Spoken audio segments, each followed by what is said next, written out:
इस वास्ते बोलते कि इज्जत से रहना, अपनी इज्जत का फालूदा नहीं करना। इस वीडियो को आप लोगों ने तो देख ही लिया है, देख लिए। ये है एमआईएम का नेता। सब हर कोई इससे इसलिए नफरत करता है कि ये वो नेता है, चाहे हिंदू हो या मुस्लिम हो, किसी का खिलाफ कोई काम हो तो असदुद्दीन ओवैसी साहब खड़ा हो जाता है। बुरा को बुरा कहने वाला असदुद्दीन ओवैसी साहब से बाकी लोग क्यों उससे इतना नाराज़ होता है, उसका रीज़न क्या है? तो रीज़न कोई बड़ी रीज़न नहीं है मेरे दोस्त। रीज़न सिर्फ ये इस चीज़ का है कि हमारे देश में मुसलमान कोई लीडर ना बने, आदिवासियों का कोई लीडर ना बने, दलितों का कोई लीडर ना बने। सोच सिर्फ इस चीज़ का है कि किस तरह से इन लोगों को हटाया जाए। जो बाप दादे के ज़माने से गुलामी करवाते हुए आ रहा है, अब वो गुलामी से, उस गुलामी से धीरे धीरे आदमी निकलता जा रहा है। दर्द इस बात पे हो रही है, सबको बिहार में ये समझ में आ गया है कि असदुद्दीन ओवैसी साहब को जब तक नहीं हराओगे तब तक कोई भी सरकार नहीं बनेगी।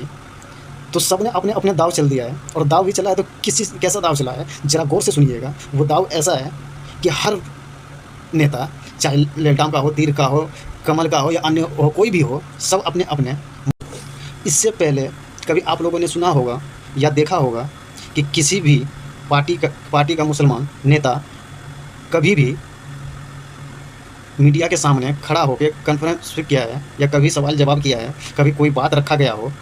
सबको मालूम है कि इन लोगों से सिर्फ वोट हासिल करो। इन लोगों का अधिकार नहीं है कि कोई बात का सवाल जवाब दे या कोई बात मीडिया के सामने रखे। लेकिन अभी के डेट में जिधर देखो उधर हर पार्टी का मुसलमान जितने नेता है वही लोग आगे आगे असदुद्दीन ओवैसी साहब का बुराई कर रहे हैं। उन लोगों का सिर्फ मानसा ये है, सोच ये है कि जब तक मुसलमान को ही मुसलमान के खिलाफ खड़ा नहीं करोगे तब तक मुसलमान बटेगा नहीं, डिवाइड नहीं होगा, चाहे वो कोई भी हो। इसलिए मुसलमान के खिलाफ मुसलमान को ही आगे किया जा रहा है और बताया जा रहा है कि बोलो कि असदुद्दीन ओवैसी कितना नीच आदमी है, कितना बेकार सोच वाले आदमी है। ये जाहिर करने के लिए हर नेता, चाहे कमल वाला हो या तीर वाला हो या ललटाम वाला हो या पंजा वाला हो, कोई भी हो, सब यही दाव चला रखा है कि मुसलमान को खड़ा करो और सबको देश में बताओ, ओवैसी का बुराई करवाओ। और जब तक नहीं करोगे तब तक हमारी सरकार नहीं बन सकती है। इसलिए ये दाव चला है। अभी के डेट में जगह जगह देखो जो भी।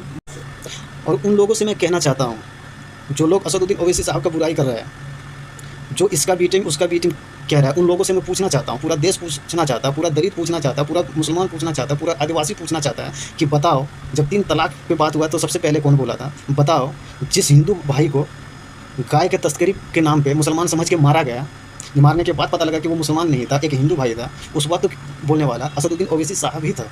इसके अलावा कोई नहीं बोला है। आज के डेट में ये जो हरियाणा में इस बेटी के साथ इतना बड़ा कांड हुआ है, अभी तक कोई भी नेता इस चीज़ पे नहीं बोला है, लेकिन बोलने वाला एक असदुद्दीन ओवैसी साहब है।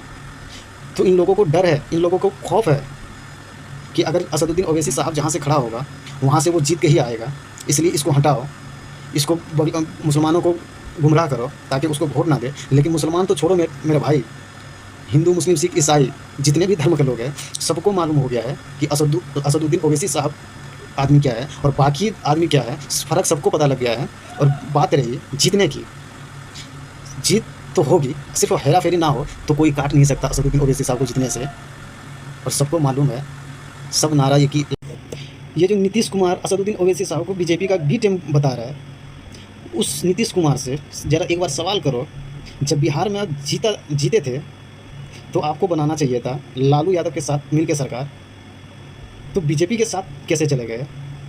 जब भी कोई बात होता है तो हर वक्त बीजेपी के साथ जाने वाले पहला बिहार का आदमी या पहला बिहार का नेता ऐसा एक नीतीश कुमार जी है, जब बीजेपी के सामने जाकर सर झुकाता है, बीजेपी के आगे पीछे अपना दुम हिलाता है। वो आज ज्ञान दे रहा है कि असदुद्दीन ओवैसी साहब बीजेपी का बी टीम है, उसको जिताने का काम कर रहा है। अरे अपना तो देखो, अपना तो सोचो, अपने गिरबान पे तो झांको। वक्त वोट की जब बात आई तो आप बिहार का एक वो इंसान है जो उसका सपोर्ट किए थे वक्त वोट बिल लाने की। तो जो बीजेपी का अमचे चमचे बनना पड़ा है, आज वो असदुद्दीन ओवैसी साहब को ज्ञान पेल रहा है कि नहीं, असदुद्दीन ओवैसी साहब बीजेपी का बी टीम है। असदुद्दीन ओवैसी साहब ने कहा भी था कि ना कांग्रेस में दम है ना और किसी में दम है कि बीजेपी को हरा दें। अगर हराएगा तो एमआईएम हराएगा, इसके अलावा कोई नहीं हरा सकता। और ये बिहार में अब सच